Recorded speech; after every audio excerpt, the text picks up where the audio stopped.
Sebelum cerita dimulai silahkan tulis di kolom komentar dari daerah mana teman-teman menonton. Dan jangan lupa like subscribe, agar channel ini semakin berkembang dan bisa menyajikan cerita yang menarik lagi. Detik jam dinding di ruang tengah terdengar, seperti dentuman palu di kepala Sekar. Setiap detaknya adalah pengingat. 1 detik lagi Gilang tidak ada di rumah. 1 detik lagi pertanyaan yang sama akan keluar dari bibir mungil Dava, putranya. Hari ini genap 30 hari. Sebulan. Waktu yang terasa seperti setahun bagi Sekar dan mungkin seabad bagi Dava yang baru berusia 5 tahun. Gilang pamit untuk sebuah proyek besar di Kalimantan, sebuah pekerjaan tambang yang katanya akan menjadi lompatan besar bagi karir dan keuangan mereka. Janjinya manis. Hanya 1 bulan, paling lama 6 minggu jika ada kendala. Ia akan pulang membawa bonus besar dan hadiah paling hebat untuk jagoan kecilnya. Sekar percaya, tentu saja ia percaya. Selama 8 tahun pernikahan mereka, Gilang adalah suami yang baik, ayah yang hangat, dan tulang punggung keluarga yang bisa diandalkan. Namun, bulan ini terasa berbeda. Minggu pertama masih terasa normal. Panggilan video setiap malam menjadi ritual wajib. Gilang akan menunjukkan baraknya yang sederhana, bercerita tentang debu dan panasnya lokasi tambang, dan tertawa melihat tingkah Dava yang memamerkan gambar-gambar mobil derek buatannya. Memasuki minggu kedua, komunikasi mulai tersendat. Panggilan video berubah menjadi panggilan suara singkat. Alasannya selalu logis. Sinyal di pedalaman sangat buruk, dan ia harus berjalan ke titik tertentu hanya untuk bisa menelepon. Sekar memakluminya. Ia membayangkan suaminya bekerja keras di tengah hutan, membanting tulang untuk mereka. Ia tidak ingin menambah beban dengan keluhan atau rengekan rindu. Minggu ketiga adalah awal dari kegelisahan yang nyata. Telepon hanya datang 2 atau 3 hari sekali. Suaranya terdengar lelah dan terburu-buru. Aku sibuk sekali, sayang. Rapat mendadak, harus segera kembali ke lokasi. Begitu ucapnya di seberang sana, diiringi suara gemerisik yang menurut Gilang adalah sinyal yang buruk. Sekar mulai merasa ada yang aneh. Nada suara Gilang terdengar jauh, bukan hanya karena jarak geografis. Ada semacam dinding tak kasat mata yang tiba-tiba tumbuh di antara mereka. Pertanyaan-pertanyaan Dava menjadi semakin sulit untuk dijawab.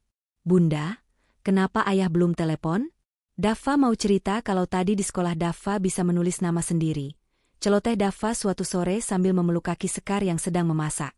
Sekar menghentikan gerakan pisaunya, menatap putranya dengan senyum yang dipaksakan. Ia berjongkok, menyamai tinggi Dava dan mengusap rambutnya yang tebal.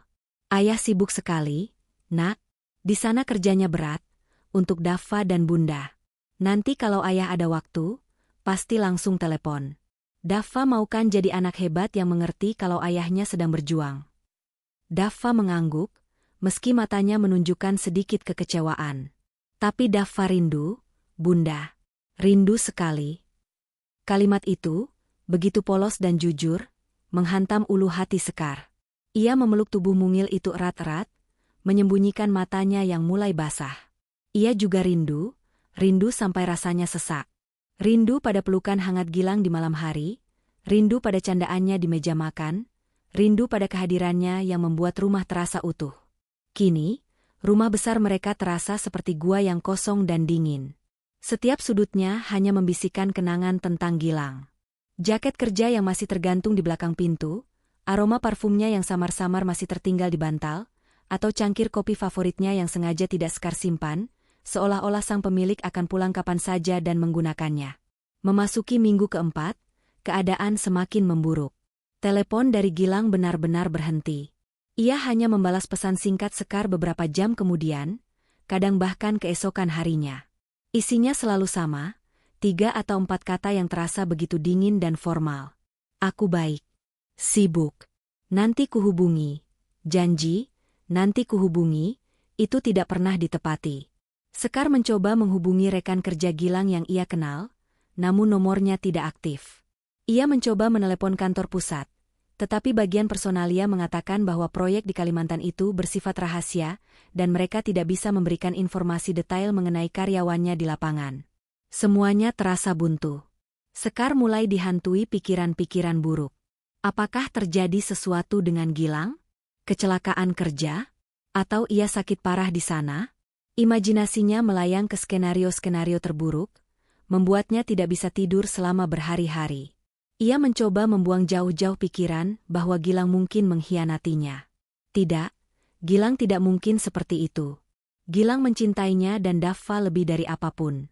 Ia meyakinkan dirinya sendiri berulang kali, seperti sebuah mantra untuk menenangkan badai di dalam hatinya.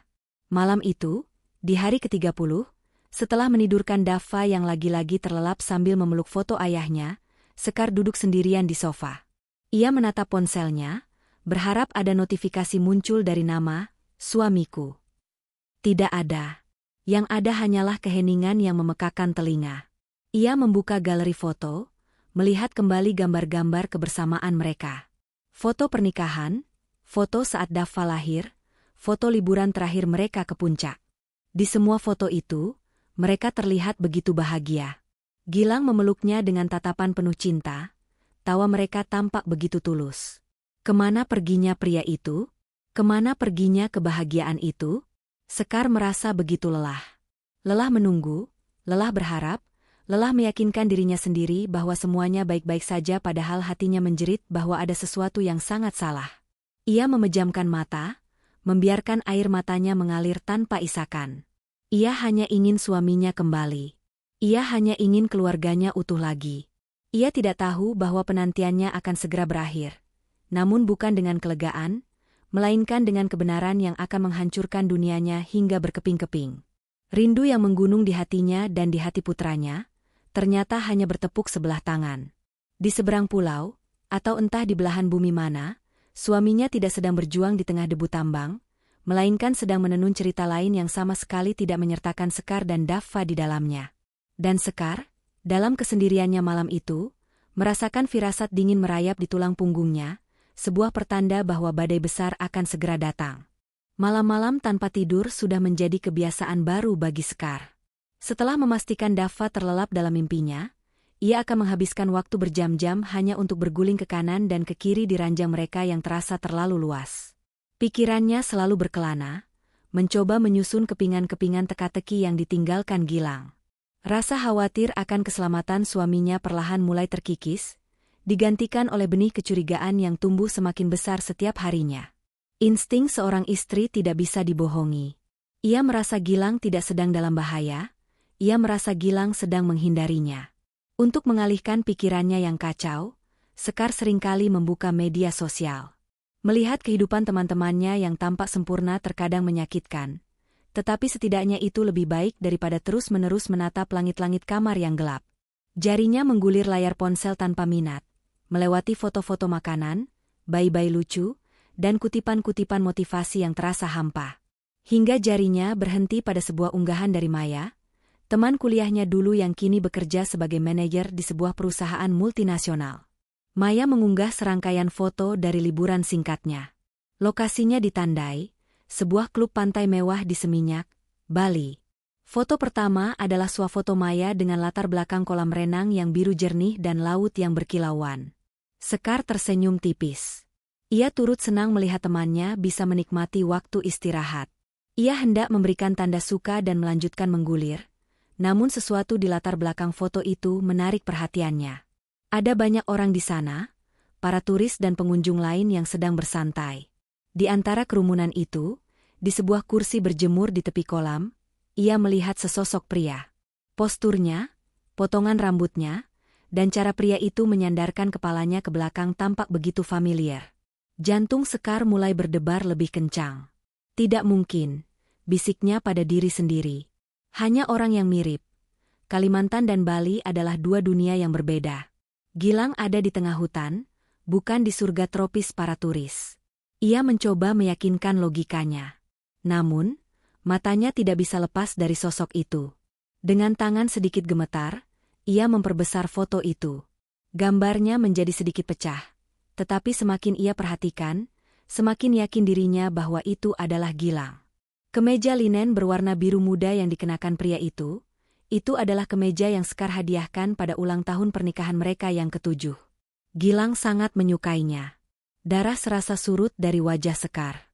Napasnya tercekat di tenggorokan. Ia menggulir ke foto berikutnya dalam rangkaian unggahan Maya. Foto kedua adalah pemandangan pantai yang lebih luas, diambil dari sudut yang berbeda. Dan di sana, sosok itu terlihat lagi, kali ini lebih jelas. Pria itu sedang tertawa, kepalanya menoleh ke samping, berbicara dengan seorang wanita yang duduk di kursi sebelahnya. Wanita itu mengenakan bikini dan kacamata hitam besar, rambutnya yang panjang tergerai indah. Sekar tidak bisa melihat wajah wanita itu dengan jelas, tetapi ia bisa melihat tangan wanita itu dengan gelang emas yang melingkar di pergelangan, diletakkan dengan begitu mesra di atas lengan suaminya. Dunia Sekar seakan berhenti berputar. Udara di sekelilingnya terasa menipis. Jadi ini alasannya. Ini, proyek besar, itu. Ini sebabnya, sinyal susah. Semua kebohongan itu kini terbentang di depan matanya dalam sebuah gambar digital yang menyakitkan. Rasa khawatir yang selama ini menyiksanya berubah menjadi amarah yang membakar. Rasa rindu yang menyesakan dadanya menguap, digantikan oleh rasa sakit pengkhianatan yang begitu dalam hingga ia merasa sulit bernapas. Ia keluar dari aplikasi itu dan mencoba menelepon Gilang. Seperti dugaannya, panggilannya langsung dialihkan ke kotak suara. Ia kemudian mengirimkan pesan. "Kamu di mana?" Pesannya hanya terkirim, centang 1. Sekar melemparkan ponselnya ke sofa. Ia berjalan mondar-mandir di ruang tengah, mencoba memproses informasi yang baru saja ia terima. Otaknya memutar ulang semua percakapan singkat mereka selama sebulan terakhir. Suara Gilang yang terburu-buru, alasannya yang dibuat-buat, semuanya kini terdengar seperti sebuah lelucon yang kejam. Ia merasa bodoh. Begitu bodoh karena telah percaya begitu saja. Ia membela Gilang di depan teman-temannya yang mulai bertanya-tanya, ia menenangkan hati orang tuanya yang khawatir, dan yang terpenting, ia terus-menerus menenun cerita indah untuk Dava tentang ayahnya yang seorang pahlawan, yang sedang bekerja keras di tempat jauh. Ternyata, pahlawan itu sedang berlibur, menikmati matahari dan tawa mesra bersama wanita lain, sementara anaknya di rumah memeluk fotonya setiap malam agar bisa tertidur. Amarah memberi jalan bagi sebuah keputusan yang dingin dan tegas. Ia tidak akan menangis. Tidak lagi. Ia tidak akan menunggu telepon yang tidak akan pernah datang. Ia akan menjemput kebenarannya sendiri. Ia akan menghadapi Gilang. Ia mengambil kembali ponselnya dari sofa. Jarinya dengan cepat membuka aplikasi pemesanan tiket pesawat. Jakarta menuju Denpasar. Ia mencari penerbangan paling pagi yang tersedia untuk keesokan harinya. Ia memesan 2 tiket, 1 untuknya dan 1 untuk Dava. Setelah konfirmasi pemesanan masuk ke emailnya, Sekar berjalan ke kamar Dava. Ia memandang wajah pulas putranya yang damai. Rasa bersalah menyelimutinya. Ia harus membawa Dava ke dalam situasi yang pasti akan sangat menyakitkan. Tetapi ia tidak punya pilihan. Ia tidak bisa meninggalkan Dava. Dan mungkin, melihat putranya akan menjadi satu-satunya hal yang bisa mengingatkan Gilang akan keluarga yang telah ia khianati. Sekar mulai mengemas pakaian ke dalam koper kecil. Tangannya bergerak mekanis, memasukkan beberapa setel pakaian untuknya dan Dava. Pikirannya kosong, tetapi hatinya penuh dengan badai. Ia tidak tahu apa yang akan ia katakan atau lakukan saat bertemu Gilang nanti. Satu-satunya yang ia tahu adalah, ia harus pergi. Ia harus melihat dengan mata kepalanya sendiri. Unggahan Maya adalah sebuah petunjuk. Sebuah kunci yang membuka pintu kebenaran yang pahit. Dan sekarang, Sekar akan berjalan melewati pintu itu, siap menghadapi apapun yang menunggunya di sisi lain. Bahkan jika itu adalah reruntuhan dari pernikahan dan keluarga yang selama ini ia bangun dengan cinta dan kesetiaan. Perjalanan menuju Bali bukan lagi sebuah perjalanan untuk melepas rindu, melainkan sebuah perjalanan untuk menuntut jawaban. Subuh baru saja merekah ketika Sekar dengan lembut mengguncang bahu mungil Dava. Udara pagi masih terasa dingin, tetapi di dalam dada Sekar, api amarah dan tekad sudah berkobar panas. Ia harus terlihat normal, ia harus menciptakan sebuah alasan yang bisa diterima oleh logika seorang anak berusia 5 tahun. Topeng ketenangan ia pasang serapi mungkin, menyembunyikan badai yang mengamuk di baliknya. "Dava, ayo bangun, nak. Bunda punya kejutan besar," bisik Sekar, suaranya ia usahakan terdengar riang. Dava menggeliat, mengerjapkan matanya yang masih berat. "Kejutan apa, Bunda?" tanyanya dengan suara serak khas bangun tidur. "Kita akan pergi menemui ayah. Kita akan beri ayah kejutan." "Dava mau?" kan? Seketika, kantuk di mata Daffa lenyap tak berbekas. Ia langsung duduk tegak di tempat tidurnya. Matanya membulat sempurna, berkilauan oleh binar kebahagiaan yang murni. Bertemu ayah? Sungguhan. Bunda? Sekarang? Rentetan pertanyaan itu meluncur deras dari bibirnya. Sekar mengangguk, seulas senyum tipis ia paksakan terbit. Iya, sungguhan. Sekarang kita bersiap-siap, pesawat kita berangkat sebentar lagi. Melihat pancaran kebahagiaan di wajah putranya adalah sebuah siksaan tersendiri. Kebahagiaan itu lahir dari sebuah kebohongan. Dan Sekar tahu, tidak lama lagi, kebahagiaan itu akan direnggut paksa dan digantikan oleh kebingungan dan luka.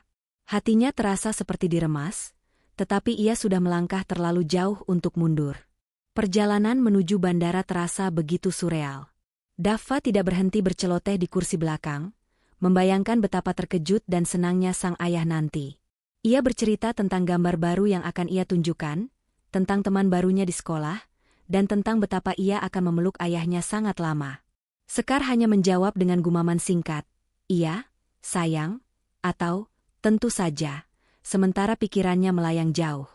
Ia menatap jalanan Jakarta yang mulai ramai, gedung-gedung pencakar langit yang menjulang angkuh, tetapi semua itu hanya tampak seperti gambar buram di matanya. Fokusnya terkunci pada satu tujuan, satu wajah, satu pengkhianatan. Di dalam kepalanya, perdebatan sengit terus terjadi.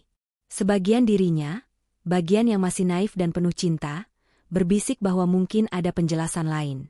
Mungkin Gilang benar-benar ada rapat penting di Bali yang mendadak. Mungkin wanita itu adalah klien atau rekan kerjanya. Mungkin foto itu hanya menangkap sebuah momen yang disalahartikan. Harapan kecil yang bodoh itu terus berjuang untuk hidup, menolak untuk mati. Namun, bagian dirinya yang lain, bagian yang telah terluka dan tersadarkan oleh kenyataan, membantah dengan kejam. Tawa Gilang di foto itu bukanlah tawa seorang pria yang sedang bekerja.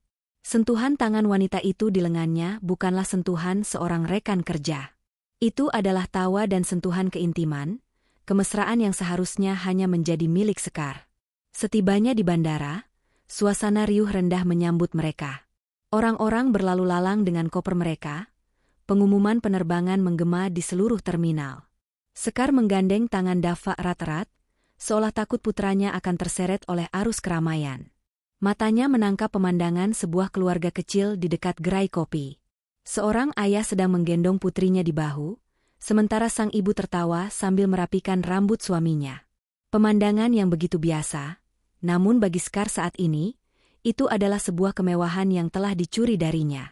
Dadanya terasa sesak. Ia cepat-cepat memalingkan wajah sebelum air matanya sempat jatuh. Ia harus kuat.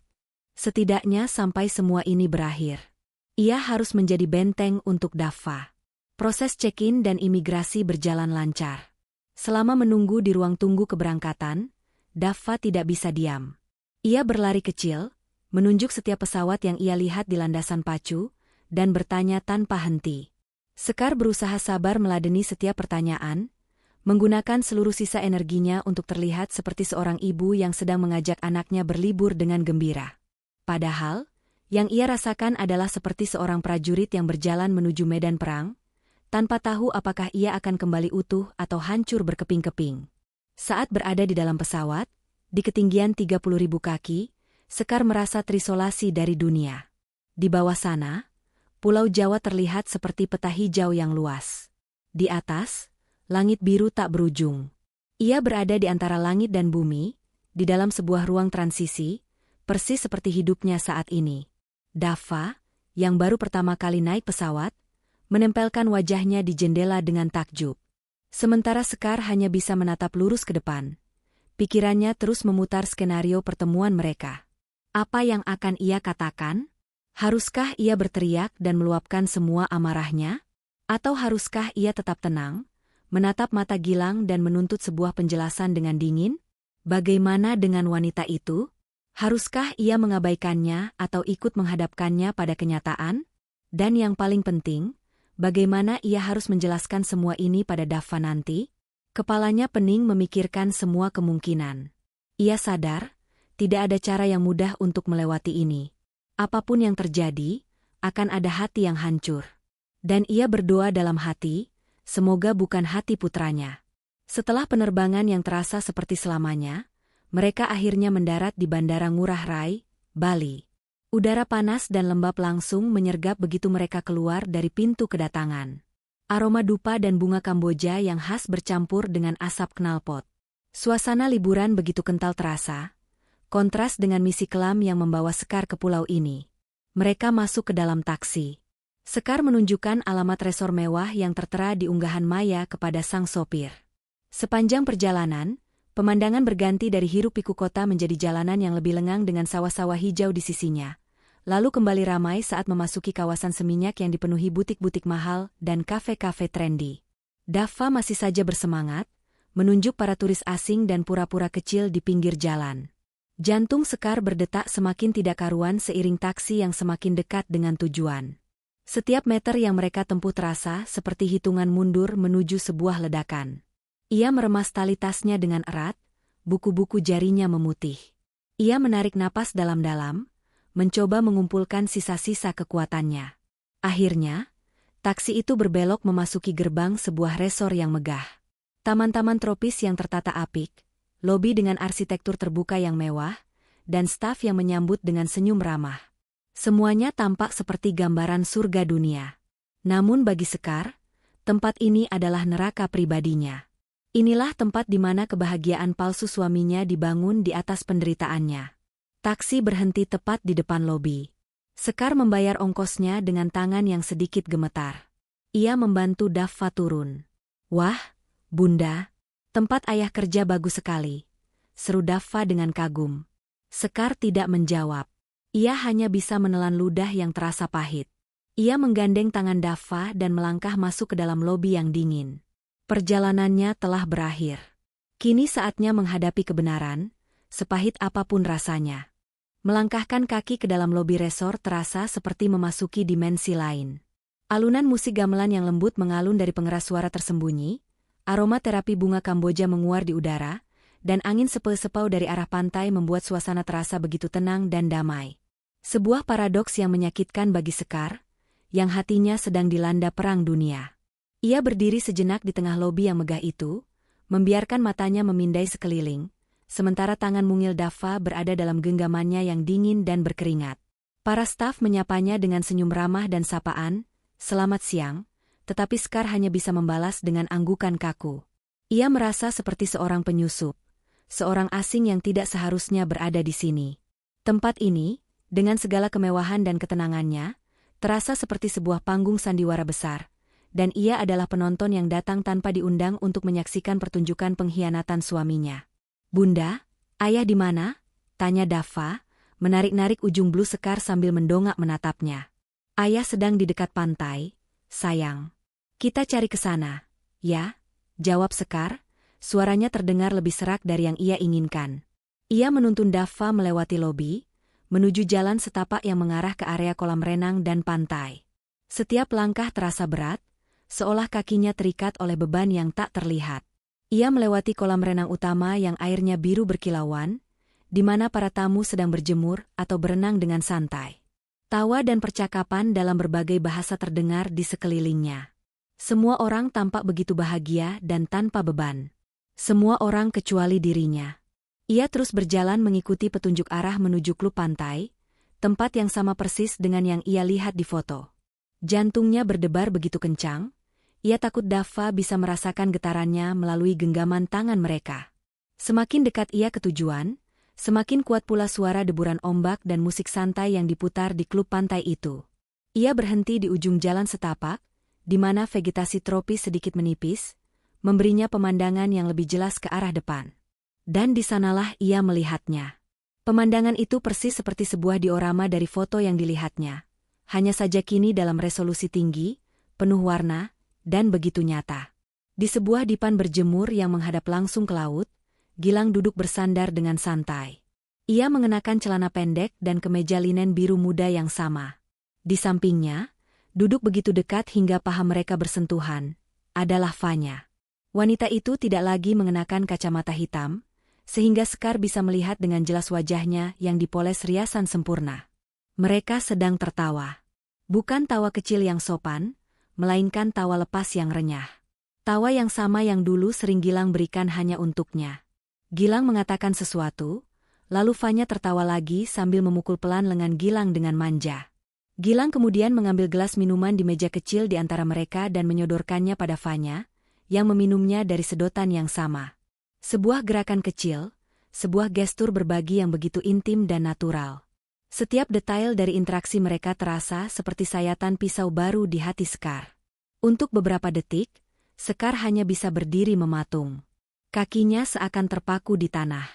Seluruh udara di paru-parunya seperti tersedot keluar. Jadi ini benar. Ini bukan mimpi buruk. Ini adalah kenyataan.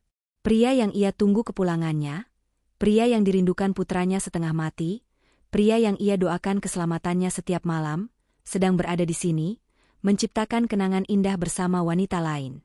Seluruh kekuatan yang telah ia kumpulkan selama perjalanan seolah menguap begitu saja, meninggalkannya dengan perasaan hampa dan ringkih. Ia ingin berbalik, membawa Daffa lari sejauh mungkin dari tempat ini, dan berpura-pura tidak pernah melihat apapun. Ia ingin kembali ke dunianya yang aman, meskipun penuh penantian, daripada harus menghadapi neraka yang nyata ini. Namun, sebelum ia sempat bergerak, sebelum otaknya bisa memerintahkan kakinya untuk melangkah, sebuah suara melengking penuh kegembiraan memecah keheningan di dalam kepalanya. Ayah! Itu adalah suara Daffa. Putranya telah melihat apa yang ia lihat. Tetapi, dari sudut pandang seorang anak kecil yang polos, yang dilihatnya bukanlah sebuah pengkhianatan. Yang dilihatnya adalah pahlawannya, ayahnya yang telah lama hilang, akhirnya ditemukan. Dengan sorot mata berbinar penuh kebahagiaan murni, Daffa melepaskan genggaman tangan Sekar. Ayah! Itu ayah! Teriaknya lagi, seolah ingin memastikan seluruh dunia tahu bahwa ia telah menemukan harta karunnya. Tanpa menunggu sedetik pun, Daffa mulai berlari. Ia berlari melintasi dek kayu klub pantai itu, tubuh mungilnya bergerak begitu cepat didorong oleh rindu yang meluap-luap. Ia berlari menuju dipan tempat Gilang dan Fanya duduk, sebuah misil kecil berisi cinta dan kepolosan murni. Teriakan Daffa yang kencang itu tentu saja menarik perhatian. Beberapa tamu menoleh ke arahnya. Dan yang terpenting, teriakan itu sampai ke telinga Gilang. Sekar menyaksikan semuanya dalam gerak lambat. Ia melihat kepala Gilang menoleh ke arah sumber suara.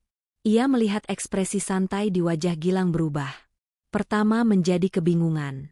Lalu matanya melebar saat mengenali sosok kecil yang berlari ke arahnya. Kebingungan itu kemudian berubah menjadi kepanikan murni, sebuah horor yang terpampang nyata di wajahnya.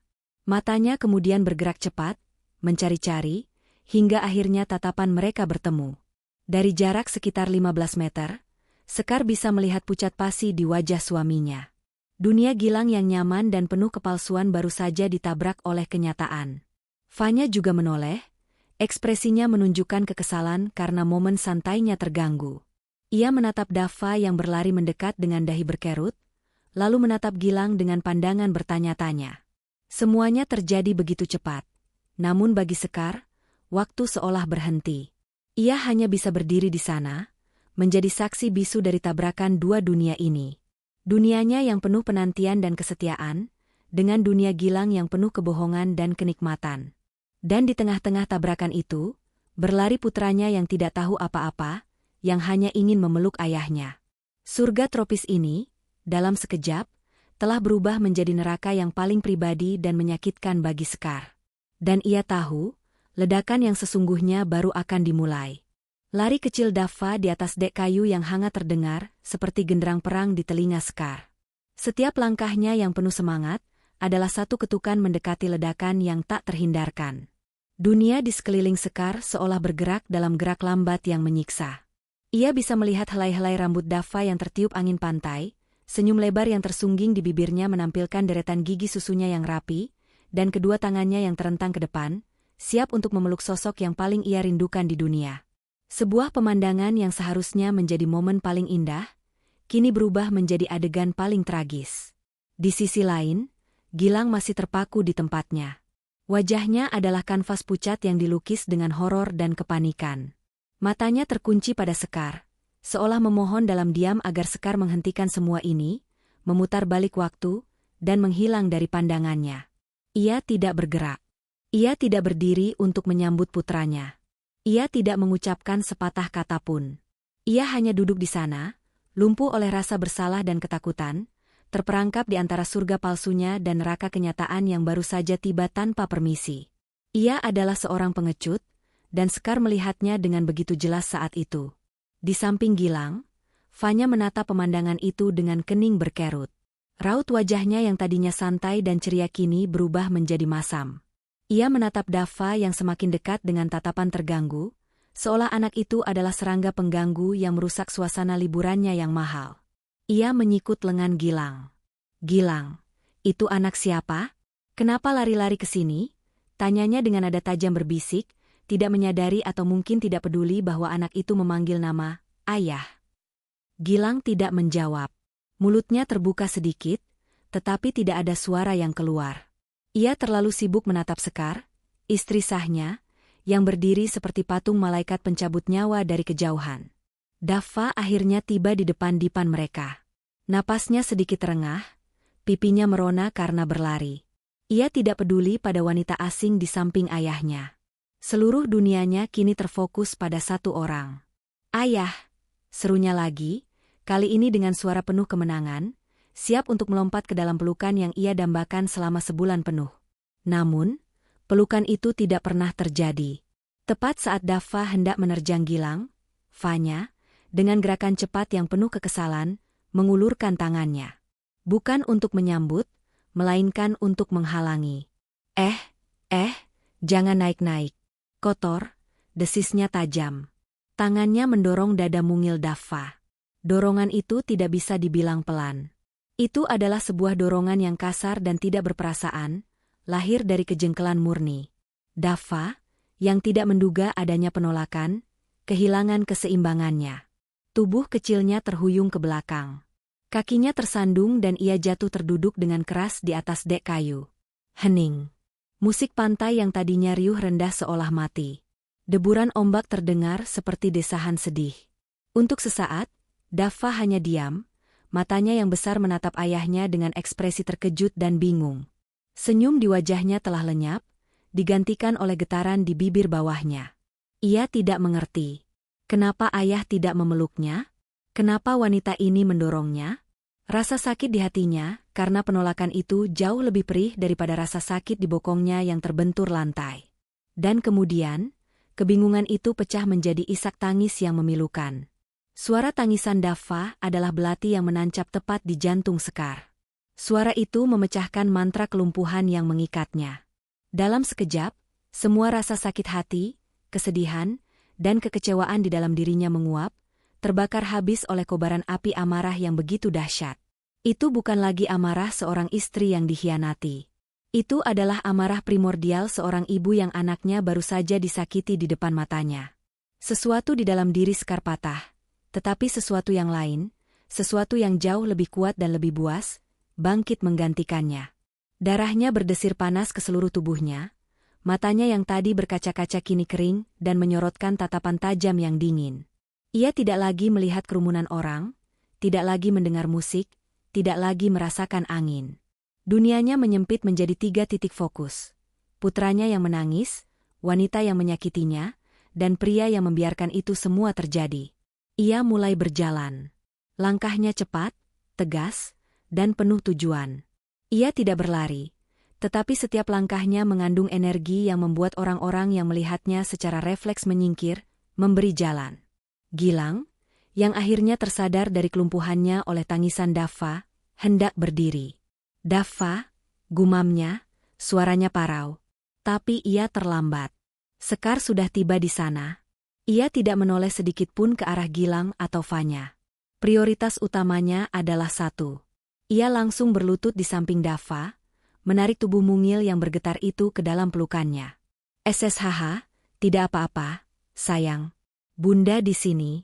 Bunda di sini," bisiknya lembut, suaranya bergetar karena amarah yang ditahan.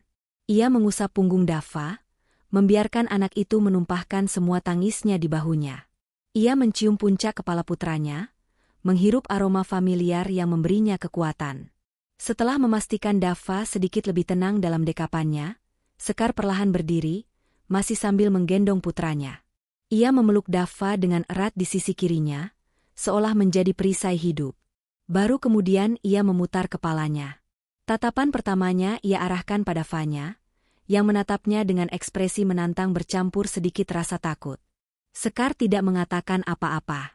Ia hanya menatap Vanya dengan sorot mata yang begitu dingin dan menghina, sebuah tatapan yang seolah mengatakan, "Kau tidak lebih dari sampah di bawah kakiku." Lalu, tatapannya beralih ke Gilang. Suaminya kini sudah berdiri, wajahnya pucat pasi, matanya memancarkan ketakutan dan penyesalan yang terlambat. Sekar membuka mulutnya. Suaranya yang keluar tidak histeris. Suaranya rendah, tenang, tetapi setiap katanya tajam seperti serpihan kaca. "Jadi ini proyek besarmu?" tanyanya, sebuah pertanyaan retoris yang tidak membutuhkan jawaban. "Sekar, aku bisa jelaskan." Gilang tergagap, melangkah maju seolah ingin meraihnya. "Jangan sentuh aku," desis Sekar, nadanya begitu berbisa hingga Gilang berhenti melangkah. "Jangan pernah sentuh aku atau anakku lagi." Ia menatap Gilang lekat-lekat, membiarkan pria itu melihat dengan jelas kehancuran yang telah ia sebabkan.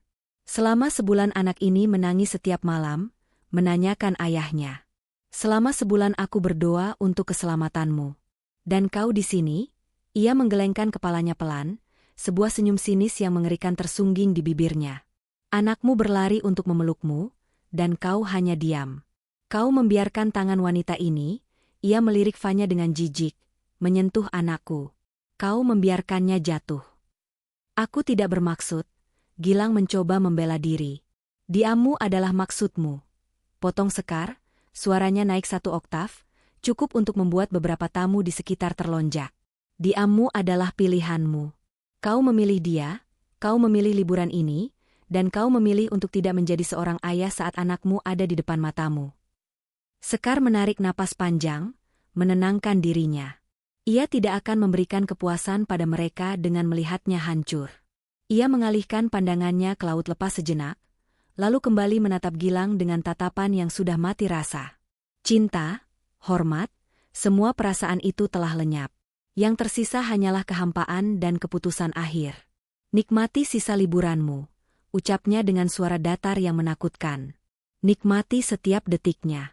Karena saat kau kembali, jika kau masih bisa kembali, kau tidak akan menemukan apa-apa lagi. Aku bersumpah atas nama anakku yang kau sakiti hari ini." Tanpa menunggu jawaban, tanpa menoleh lagi, Sekar berbalik badan. Dengan Dava yang masih sesenggukan dalam gendongannya, ia berjalan pergi dari surga yang telah menjadi neraka itu. Ia berjalan dengan kepala tegak, punggung lurus, meninggalkan Gilang yang berdiri membeku di tengah runtuhan kebohongan yang baru saja ia ciptakan sendiri. Berjalan menjauh dari klub pantai itu adalah hal tersulit sekaligus termudah yang pernah Sekar lakukan. Setiap langkahnya terasa berat, seolah ia menyeret beban tak kasat mata dari 8 tahun pernikahannya. Namun di saat yang sama, setiap langkah juga terasa membebaskan, membawanya semakin jauh dari sumber rasa sakitnya. Ia berjalan dengan cepat, melewati tatapan-tatapan penasaran dan bisikan-bisikan para tamu resor. Ia tidak peduli. Ia memasang kuda-kuda, matanya lurus ke depan, fokusnya hanya satu, membawa putranya ke tempat yang aman. Dava masih terisak pelan di bahunya, lengannya melingkar erat di leher Sekar. Sesekali tubuh mungilnya bergetar hebat. Sekar terus membisikkan kata-kata penenang, mengusap punggungnya dengan gerakan ritmis yang menenangkan. Ia adalah jangkar bagi putranya di tengah badai yang baru saja menerpa mereka.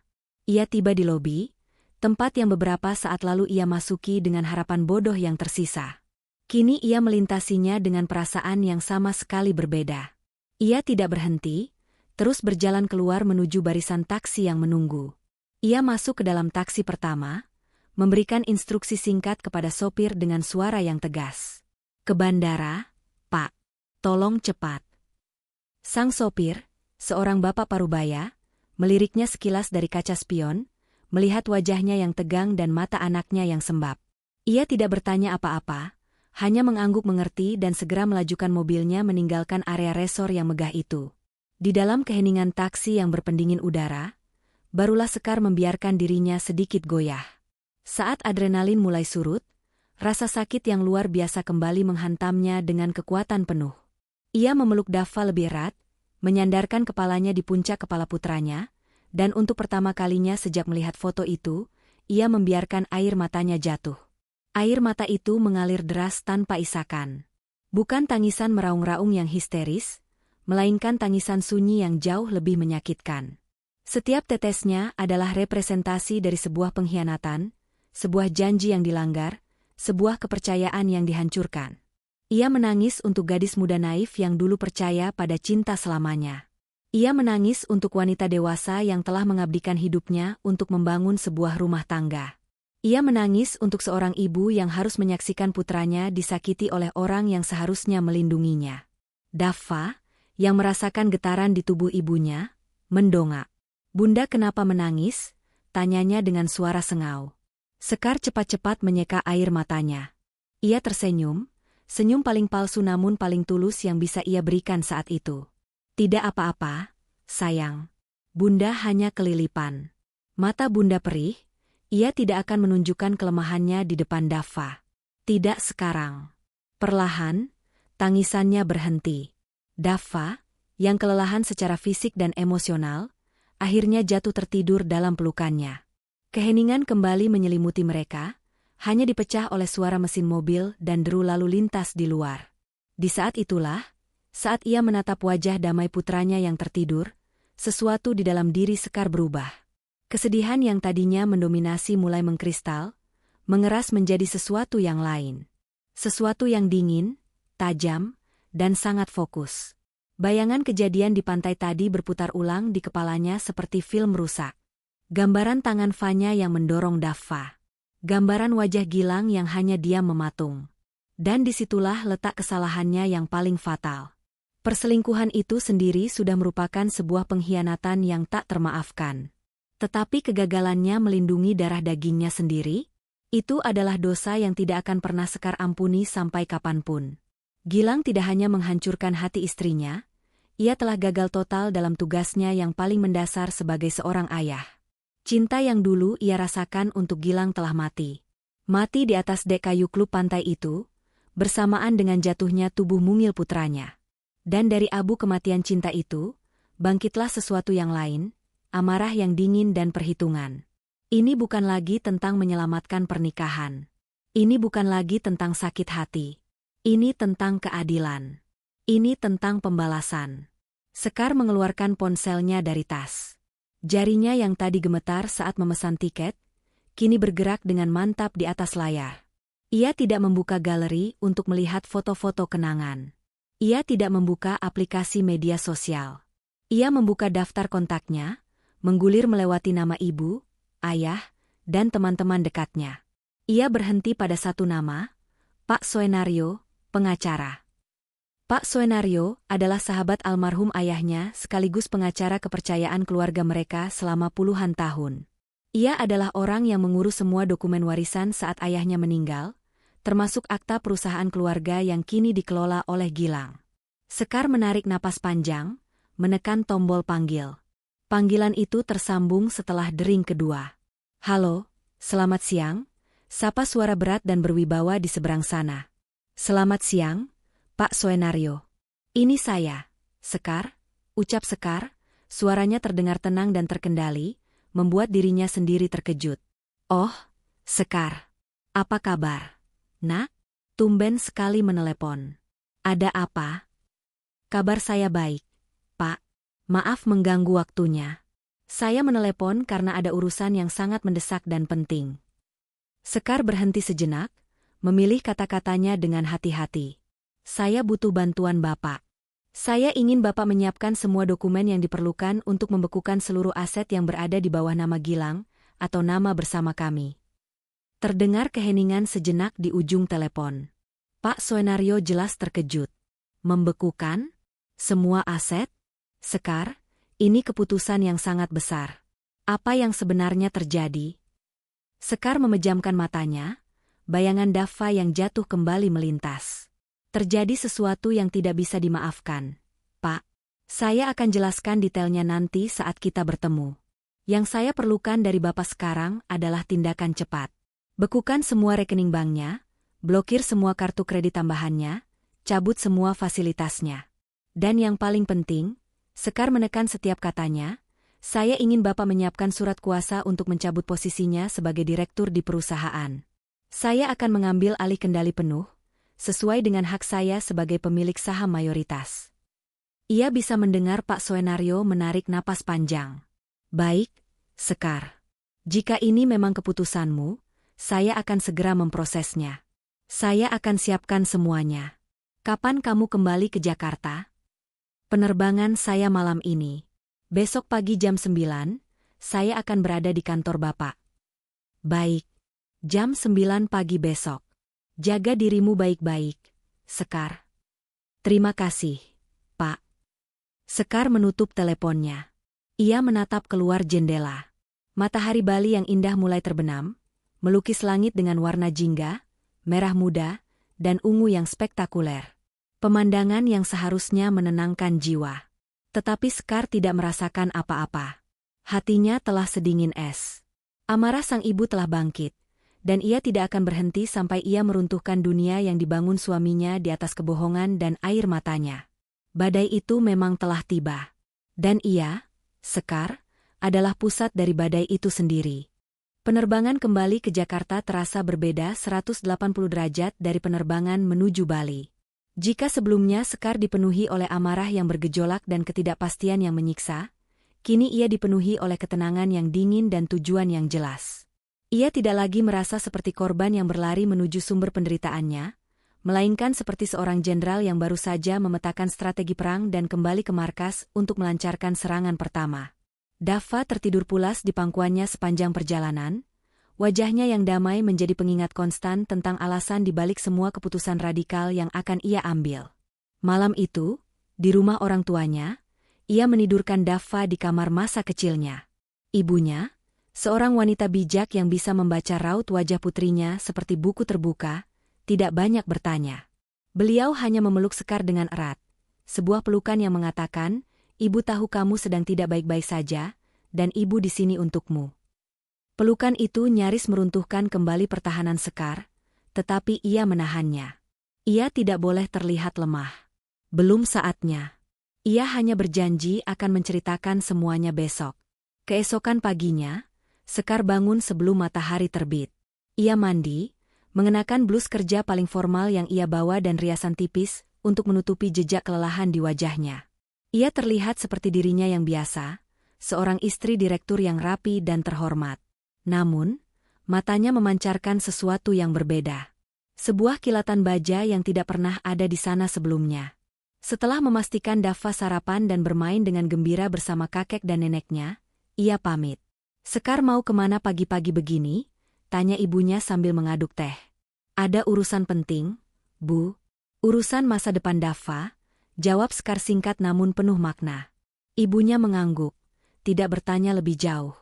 Perjalanan menuju kawasan bisnis di pusat kota terasa seperti sebuah ziarah. Ia melewati jalan-jalan yang sering ia lalui bersama Gilang, melewati restoran tempat mereka pertama kali berkencan, melewati gedung bioskop tempat mereka biasa menghabiskan akhir pekan. Kenangan-kenangan itu tidak lagi terasa manis, melainkan seperti hantu dari kehidupan masa lalu yang sudah mati. Anehnya, itu tidak menyakitkan. Ia merasa seperti sedang melihat album foto milik orang lain. Ada jarak emosional yang kini terbentang antara dirinya dan masa lalunya. Kantor hukum Soenario O Partners menempati satu lantai di sebuah gedung perkantoran tua yang megah dan terawat. Suasananya begitu formal dan tenang, berbanding terbalik dengan kekacauan di dalam hati Sekar. Seorang resepsionis muda mempersilakannya masuk ke ruangan Pak Soenario. Pria tua itu sudah menunggunya, berdiri di balik meja kerjanya yang besar dan penuh dengan tumpukan dokumen. "Sekar, silakan duduk," sapanya dengan suara kebapakan.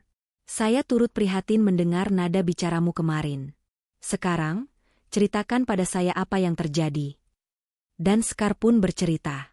Dengan suara yang datar dan tanpa emosi, ia menuturkan kronologi kejadiannya. Mulai dari kecurigaannya selama sebulan terakhir, penemuannya di media sosial, perjalanannya ke Bali, hingga puncaknya, momen ketika Vanya mendorong Dava dan Gilang hanya dia membisu. Ia tidak menangis. Ia menceritakannya seolah sedang membacakan sebuah laporan kasus. Pak Suenario mendengarkan dengan saksama, wajahnya yang keriput mengeras seiring cerita Sekar. Sebagai sahabat almarhum ayahnya, ia telah mengenal Sekar sejak kecil. Ia tahu betul betapa lembut dan pemaafnya gadis itu. Mendengar cerita ini, ia tahu bahwa Gilang telah melewati batas yang tidak seharusnya dilewati. Setelah Sekar selesai, Pak Suenario menghela napas panjang.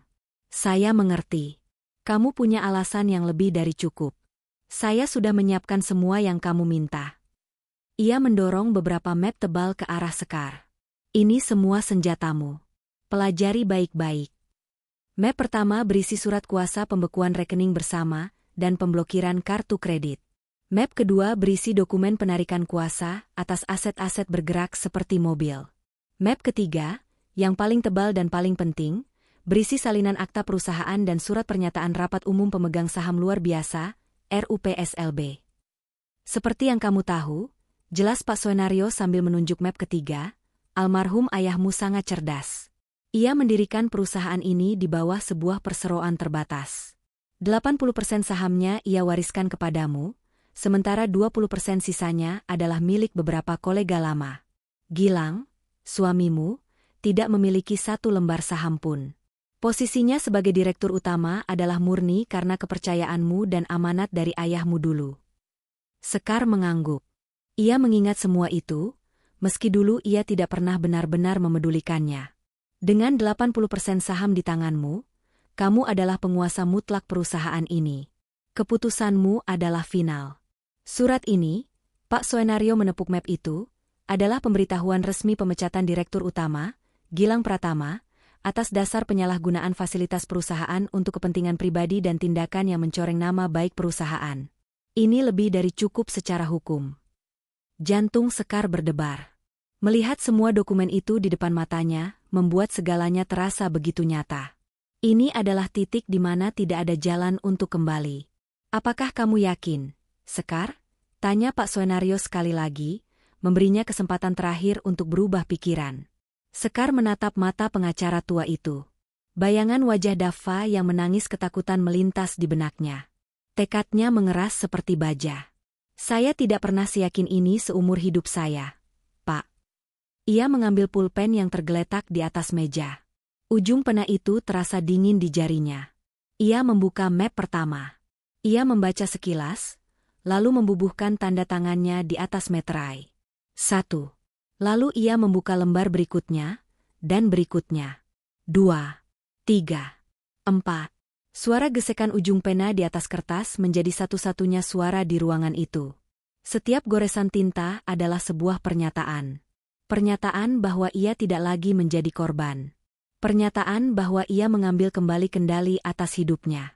Terakhir, ia menandatangani surat pemecatan itu.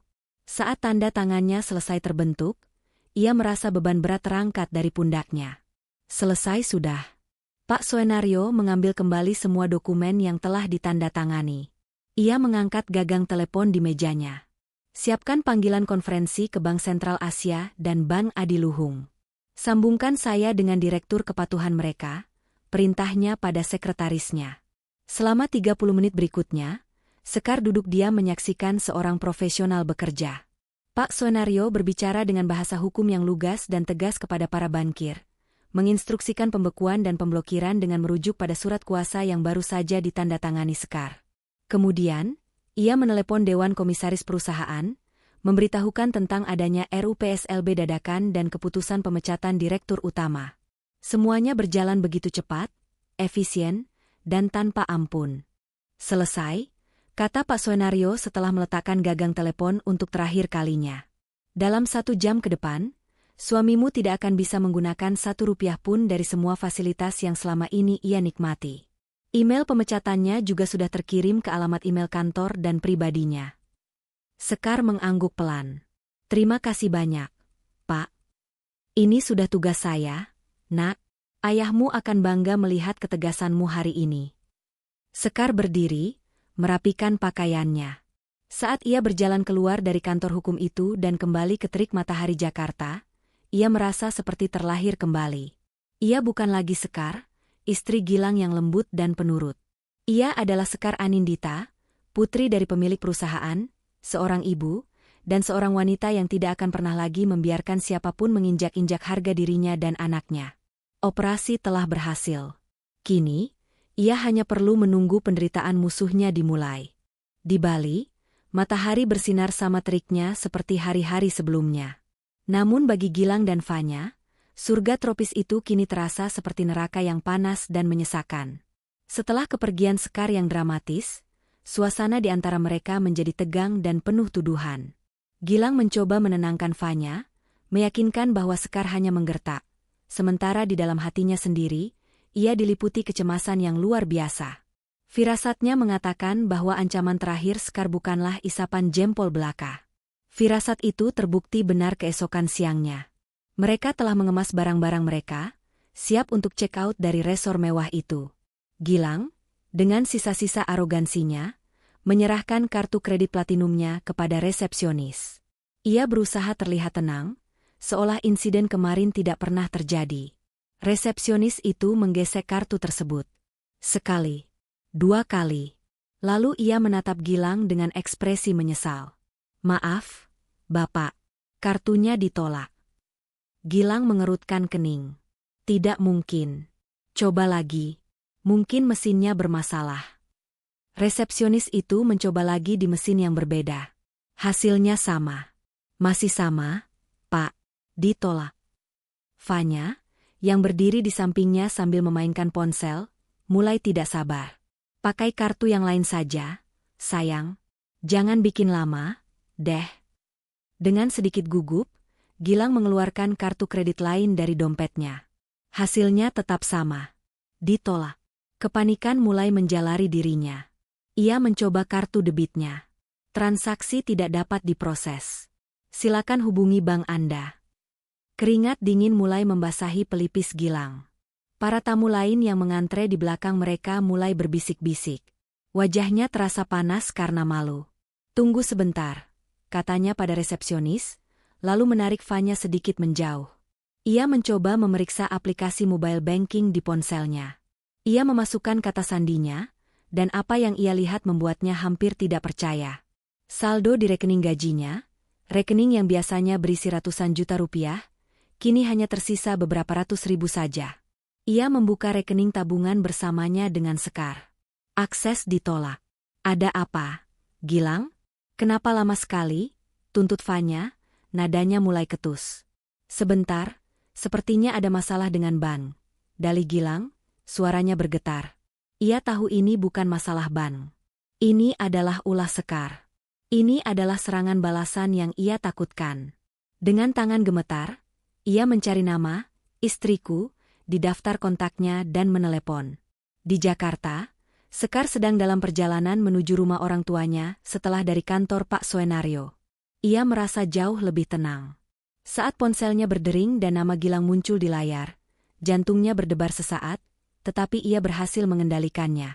Ia menarik napas, mempersiapkan diri, lalu menjawab panggilan itu dan mengaktifkan mode pengeras suara. "Halo," sapanya dengan nada datar. "Sekar? Apa-apaan ini? Apa yang sudah kamu lakukan?" Sembur Gilang dari seberang sana, suaranya terdengar panik dan marah. Sekar tersenyum tipis. "Oh, sudah terasa efeknya? Kupikir butuh waktu lebih lama." "Jangan bercanda, Sekar. Semua kartuku diblokir. Aku tidak bisa membayar tagihan hotel. Kamu sengaja mau membuatku malu." "Hah? Malu?" balas Sekar dengan tawa kecil yang sinis. "Rasa malumu tidak ada apa-apanya dibandingkan rasa sakit anakmu saat ia jatuh di depan matamu, Gilang.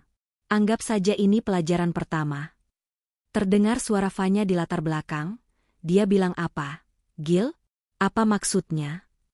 Gilang terdengar menjauhkan ponselnya sejenak, membisiki Fanya untuk diam.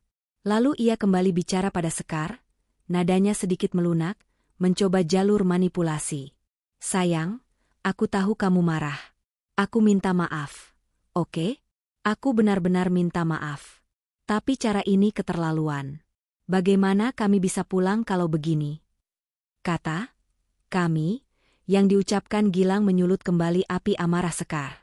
Kata "kami" Itu sudah tidak ada lagi urusannya denganku. Itu masalahmu. Atau mungkin, masalah kalian berdua. Tapi aku tidak punya uang. Sekar? Sepeser pun? Rekeningku kosong. Bagaimana bisa? Suara Gilang mulai terdengar putus asa. Rekening gajimu mungkin masih ada sisanya sedikit. Cukup untuk membeli tiket bus kelas ekonomi. Mungkin? Soal rekening bersama, tentu saja kosong. Karena semua uang di dalamnya adalah uangku, uang dari perusahaan keluargaku, yang sudah kupindahkan kembali ke tempatnya yang semestinya. Di rekening pribadiku, jelas Sekar dengan ketenangan yang mematikan. Kamu tidak bisa melakukan ini. Itu uang kita. Tidak ada uang kita, Gilang. Yang ada hanya uangku, yang selama ini dengan bodohnya kuizinkan kau kelola dan kau gunakan untuk bersenang-senang dengan wanita lain. Tapi masa kebodohanku sudah berakhir. Pikirkan Dava, Sekar. Apa yang akan kamu katakan padanya kalau ayahnya jadi gelandangan? Gilang mencoba menggunakan senjata terakhirnya. Senjata itu tidak lagi mempan. Justru karena aku memikirkan Dava, aku melakukan ini, balas Sekar, suaranya mengeras. Aku memastikan masa depannya terjamin, jauh dari pengaruh buruk seorang ayah pengecut yang tidak bisa melindunginya. Jangan pernah lagi kau sebut nama anakku dengan mulut kotormu itu. Gilang terdiam, kehabisan kata-kata. Ia tidak menyangka Sekar bisa menjadi sekeras ini. Sekar memutuskan untuk memberikan pukulan terakhir. Oh, dan satu hal lagi. Sebaiknya kau periksa emailmu. Ada pemberitahuan penting dari Dewan Komisaris. Per hari ini, kau bukan lagi direktur utama di perusahaan. Kau sudah dipecat. Hening. Keheningan di seberang sana begitu total, hingga Sekar bisa mendengar suara napas Gilang yang berat dan tercekat. Ia bisa membayangkan wajah pria itu, pucat pasi karena syok dan tidak percaya. Selamat tinggal, Gilang, ucap Sekar. Selamat menikmati kehidupan barumu. Ia tidak menunggu jawaban. Ia langsung memutuskan panggilan itu. Ia memblokir nomor Gilang. Selesai. Perang babak pertama telah ia menangkan secara telak. Ia menyandarkan kepalanya di kursi mobil, memejamkan mata sejenak. Ia tidak merasa bahagia, tetapi ia merasa benar. Ia merasa kuat. Di kejauhan, ia sudah bisa melihat gerbang rumah orang tuanya. Di dalam sana, ada putranya yang menunggunya. Itulah satu-satunya hal yang penting sekarang. Masa depannya, masa depan mereka berdua. Kembali ke Jakarta bukan berarti perang telah usai. Sebaliknya, pertempuran yang sesungguhnya baru saja dimulai. Pertempuran di Bali adalah ledakan emosi yang singkat dan dahsyat, sementara pertempuran di Jakarta adalah perang gerilya yang panjang, melelahkan, dan menguras mental. Ini adalah perang di atas kertas, di ruang rapat, di ruang mediasi, dan yang paling berat, di dalam benaknya sendiri. Namun Sekar, yang telah ditempa oleh api pengkhianatan, kini memiliki ketahanan yang berbeda. Minggu-minggu pertama adalah yang paling sibuk. Ia membagi waktunya antara 3 medan perang utama. Proses perceraian, pengambil alihan perusahaan, dan yang terpenting, penyembuhan luka di hati Dava. Proses perceraian berjalan alot dan penuh drama dari pihak Gilang. Setelah berhasil kembali ke Jakarta, entah dengan cara apa, Gilang menyewa seorang pengacara dan mencoba melawan. Ia menuntut hak asuh anak dan pembagian harta Gonogini 50%, dengan dalih bahwa ia turut andil dalam mengembangkan perusahaan selama bertahun-tahun. Sekar menghadapi semua tuntutan itu dengan kepala dingin. Di ruang mediasi yang dingin dan kaku, ia duduk berhadapan dengan pria yang pernah berbagi ranjang dengannya, pria yang kini menatapnya dengan campuran amarah dan permohonan. Sekar, jangan begini. Pikirkan 8 tahun yang sudah kita lalui, ucap Gilang di satu sesi, suaranya parau. Sekar hanya menatapnya, tatapannya kosong. 8 tahun itu sudah kau bakar habis di satu sore di Bali, Gilang. Yang sedang aku pikirkan sekarang adalah 80 tahun ke depan untuk hidupku dan anakku. Dengan bantuan Pak Soenario yang sigap, semua tuntutan Gilang dipatahkan satu persatu. Bukti perselingkuhan yang tak terbantahkan, ditambah dengan fakta hukum bahwa hampir seluruh aset adalah harta warisan Sekar, membuat posisi Gilang sangat lemah. Hak asuh Dava jatuh sepenuhnya ke tangan Sekar, sementara Gilang hanya mendapatkan hak kunjungan terbatas dengan pengawasan. Soal harta, Ia tidak mendapatkan apa-apa selain mobil sedan atas namanya sendiri dan pakaian-pakaiannya. Sebuah akhir yang menyedihkan bagi seorang pria yang pernah hidup bergelimang kemewahan. Medan perang kedua adalah perusahaan. Hari pertama Sekar melangkahkan kaki ke kantor sebagai pemimpin baru terasa sangat canggung. Para karyawan yang dulu mengenalnya sebagai Ibu Direktur, yang ramah dan sesekali datang membawa kue, kini harus memanggilnya Ibu Presdir. Ia bisa merasakan tatapan skeptis dan bisikan-bisikan di belakang punggungnya. Mereka meragukan kemampuannya. Seorang ibu rumah tangga yang tiba-tiba harus memimpin sebuah perusahaan manufaktur besar. Sekar tidak membiarkan keraguan mereka memengaruhinya. Ia tahu ia tidak memiliki pengalaman seperti Gilang, tetapi ia memiliki sesuatu yang Gilang tidak punya, integritas dan kemauan untuk belajar. Ia menghabiskan hari-harinya dengan mempelajari laporan keuangan, mengunjungi pabrik, berbicara dengan para manajer, dan mendengarkan keluhan para buruh. Ia tidak berpura-pura tahu segalanya. Ia bertanya, ia mencatat, dan ia menunjukkan rasa hormat kepada orang-orang yang telah mengabdi pada perusahaan ayahnya selama puluhan tahun. Perlahan tapi pasti, rasa hormat itu mulai berbalas. Dewan direksi yang awalnya ragu, mulai melihat ketajaman dan ketegasan di dalam dirinya. Ia mungkin lembut dalam penampilan, tetapi dalam urusan bisnis, ia sekeras baja. Namun, medan perang terpenting bagi Sekar adalah rumah. Ia memutuskan untuk menjual rumah besar mereka yang penuh kenangan. Proses mengemas barang adalah sebuah terapi yang menyakitkan. Setiap benda yang ia sentuh seolah bercerita. Ia menemukan album foto pernikahan mereka, dan tanpa ragu, ia melemparkannya ke dalam kardus barang bekas. Ia menemukan kemeja pertama yang ia belikan untuk Gilang, dan ia menyumbangkannya.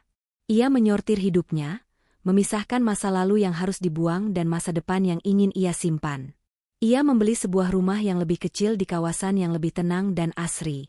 Tidak semegah istana mereka dulu, tetapi rumah ini terasa jauh lebih hangat. Ia dan Daffa menghabiskan waktu bersama untuk menata rumah baru mereka. Mereka mengecat dinding kamar Daffa dengan warna biru langit, merakit rak buku bersama, dan menanam bunga di taman kecil di halaman belakang. Rumah itu menjadi kanvas baru mereka, tempat mereka bisa melukis masa depan yang mereka inginkan, tanpa bayang-bayang masa lalu. Menyembuhkan Daffa adalah prioritas utamanya. Anak itu menjadi lebih pendiam setelah kejadian di Bali. Ia sering terbangun di malam hari karena mimpi buruk. Pertanyaan-pertanyaan sulit pun mulai muncul. "Bunda, kenapa ayah tidak tinggal bersama kita lagi di rumah baru?" tanyanya suatu malam sebelum tidur. Sekar duduk di tepi ranjangnya, mengusap rambut putranya. Ia tahu ia tidak bisa berbohong, tetapi ia juga harus melindungi hati anaknya. Ayah dan bunda sudah tidak bisa menjadi teman baik lagi, sayang. Kadang, orang dewasa seperti itu. Tapi, itu bukan salah Daffa, sama sekali bukan. Ayah dan bunda akan selalu sayang sama Daffa, selamanya. Ia juga membawa Daffa ke psikolog anak, sebuah keputusan terbaik yang pernah ia buat. Di sana, Daffa bisa mengekspresikan perasaannya melalui gambar dan permainan. Perlahan, keceriaan Daffa mulai kembali. Tawa riangnya mulai terdengar lagi mengisi sudut-sudut rumah baru mereka. Suatu sore, saat Sekar sedang menyiram tanaman di taman, sebuah mobil yang ia kenal berhenti di depan gerbang rumahnya. Gilang. Pria itu terlihat kuyuh.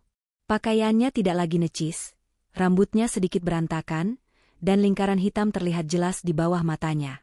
Ia turun dari mobil dan berdiri di luar gerbang, menatap Sekar dengan tatapan memelas. "Sekar, tolong. Beri aku kesempatan kedua. Aku akan melakukan apa saja," katanya, suaranya serak. Sekar meletakkan selang airnya. Ia berjalan mendekati gerbang, tetapi tidak membukanya. Ia hanya berdiri di baliknya, menciptakan jarak yang jelas di antara mereka. Kesempatan tidak datang dalam hitungan, Gilang. Kesempatan datang dalam bentuk kepercayaan. Dan kau sudah menghancurkannya hingga menjadi debu. Aku menyesal, Sekar. Aku benar-benar menyesal. Fanya sudah meninggalkanku. Aku tidak punya apa-apa lagi. Penyesalanmu datang terlambat. Itu bukan lagi urusanku, balas Sekar dengan tenang. Sekarang pergilah. Jangan pernah datang ke sini lagi. Jika kau ingin bertemu Daffa, hubungi pengacaraku dan ikuti jadwal yang sudah ditetapkan pengadilan. Setelah mengatakan itu, Sekar berbalik badan dan masuk ke dalam rumah tanpa menoleh lagi. Ia menutup pintu, menyandarkan punggungnya sejenak, dan menarik napas dalam-dalam. Tidak ada lagi rasa sakit. Tidak ada lagi amarah. Yang ada hanyalah perasaan lega. Ia telah berhasil menutup bab itu rapat-rapat. Malam itu, setelah menidurkan Dava, Sekar duduk di beranda belakang rumahnya, menatap bintang-bintang. Puing-puing kehidupannya yang hancur berantakan perlahan mulai ia susun kembali.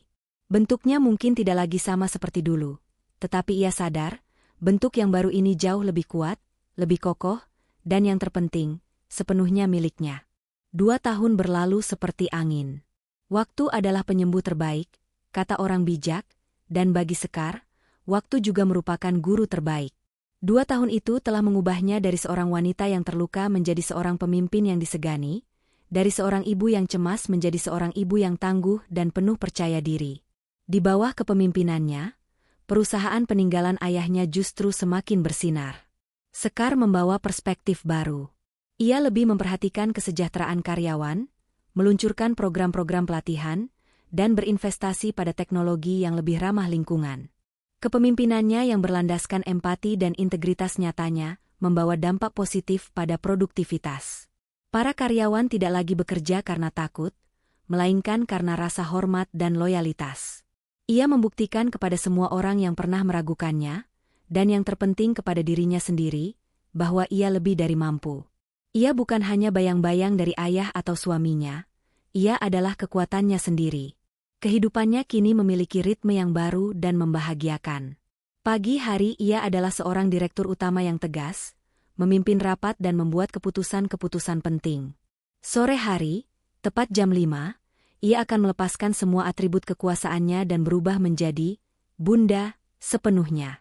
Ia akan menjemput Dava dari sekolah, mendengarkan celotehnya tentang teman-teman dan pelajarannya, menemaninya mengerjakan pekerjaan rumah, dan memasak makan malam bersama mereka.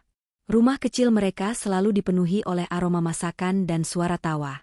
Dava telah tumbuh menjadi anak laki-laki yang cerdas, ceria, dan sangat penyayang. Luka masa lalunya telah sembuh, hanya meninggalkan bekas tipis yang membuatnya lebih peka dan berempati. Ia sangat dekat dengan ibunya, menjadikan Sekar sebagai pusat dunianya. Ia juga sesekali bertemu dengan Gilang sesuai jadwal, tetapi pertemuan itu terasa canggung dan berjarak. Bagi Dava, ayah, kini lebih merupakan sebuah konsep daripada sosok yang nyata dalam kehidupannya. Pahlawan sejatinya adalah wanita kuat yang menemaninya setiap hari. Suatu hari, saat sedang makan siang dengan Pak Soenario untuk membahas beberapa urusan legal, pengacara tua itu menyampaikan sebuah kabar.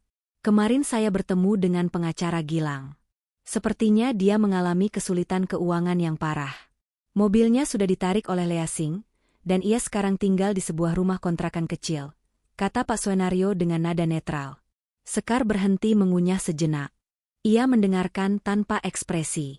Dan wanita yang bernama Fanya itu, lanjut Pak Soenario, sudah lama meninggalkannya, tentu saja. Kabarnya sekarang ia sedang mendekati seorang pengusaha tua. Sepertinya ia tidak pernah berubah. Sekar meletakkan sendok dan garpunya. Ia menatap Pak Soenario dan tersenyum tipis. Semoga mereka menemukan kebahagiaan yang mereka cari, Pak. Hanya itu reaksinya. Tidak ada rasa puas, tidak ada rasa kasihan, tidak ada amarah. Berita itu terasa seperti mendengar kabar tentang orang asing dari negeri yang jauh. Nasib Gilang dan Fanya adalah konsekuensi dari pilihan mereka sendiri, dan itu sama sekali bukan lagi bagian dari dunianya. Ia telah benar-benar melangkah maju. Kehidupannya tidak melulu tentang pekerjaan dan menjadi ibu. Ia mulai membuka diri kembali. Ia bergabung dengan sebuah komunitas pecinta buku, menghidupkan kembali hobinya yang telah lama terkubur. Di sanalah ia bertemu dengan seseorang. Seorang arsitek bernama Dani, pria yang tenang, cerdas, dan memiliki senyum yang hangat. Dani tidak terintimidasi oleh posisinya. Ia justru tertarik pada pemikiran Sekar dan selera humornya. Mereka memulai hubungan pertemanan yang perlahan berkembang menjadi sesuatu yang lebih dalam. Dani sangat baik pada Dava, mendekati anak itu dengan sabar dan tulus, membuat Dava bisa menerimanya dengan tangan terbuka.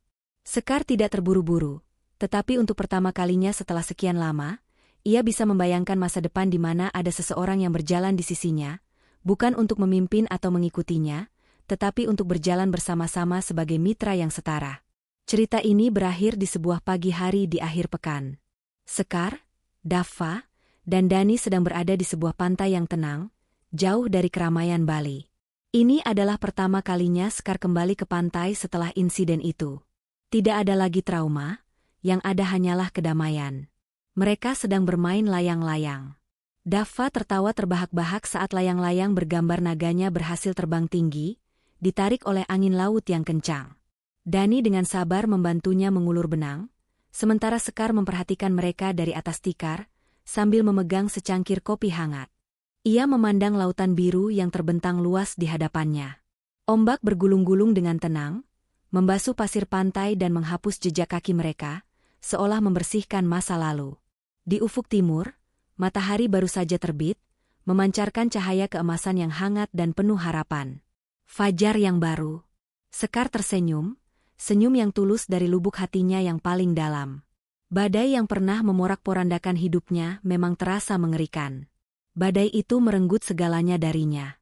Tetapi, setelah badai itu berlalu, ia menemukan sesuatu yang jauh lebih berharga. Ia menemukan kekuatan yang tidak pernah ia tahu ia miliki.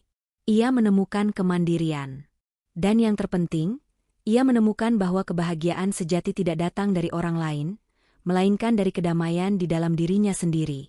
Ia telah melalui malam yang paling gelap, dan kini, ia siap menyambut fajar barunya yang cerah. 5 tahun setelah hari yang menentukan di Bali. 5 tahun setelah badai mereda dan fajar pertama menyingsing.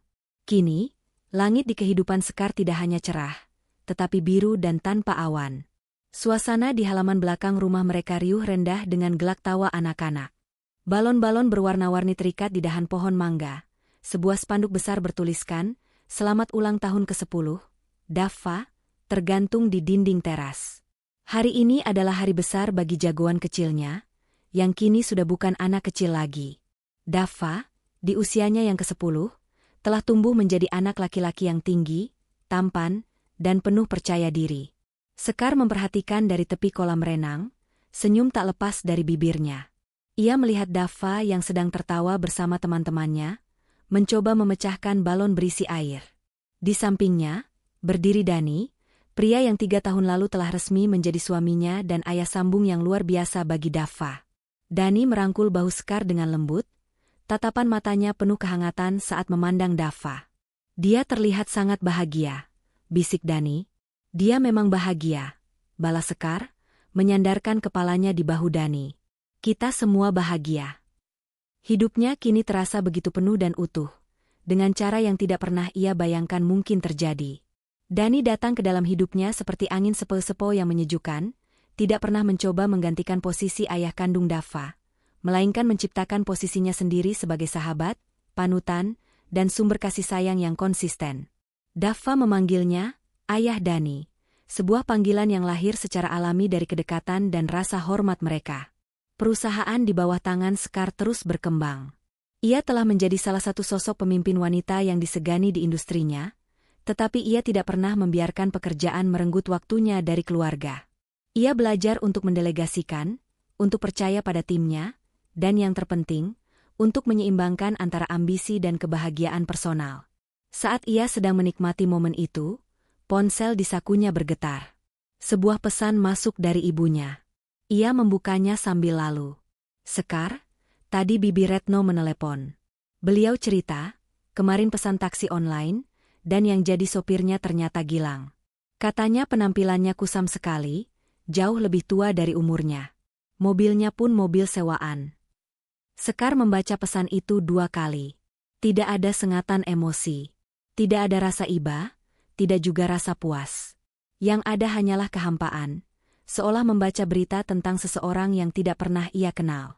Pria yang ia nikahi selama 8 tahun itu, ayah dari anaknya, kini hanyalah sebuah nama dari masa lalu yang jauh. Nasibnya adalah sebuah gema samar yang tidak lagi memiliki kekuatan untuk memengaruhinya. Ia teringat, beberapa bulan lalu, Gilang mencoba mengirimkan hadiah ulang tahun untuk Daffa melalui kurir.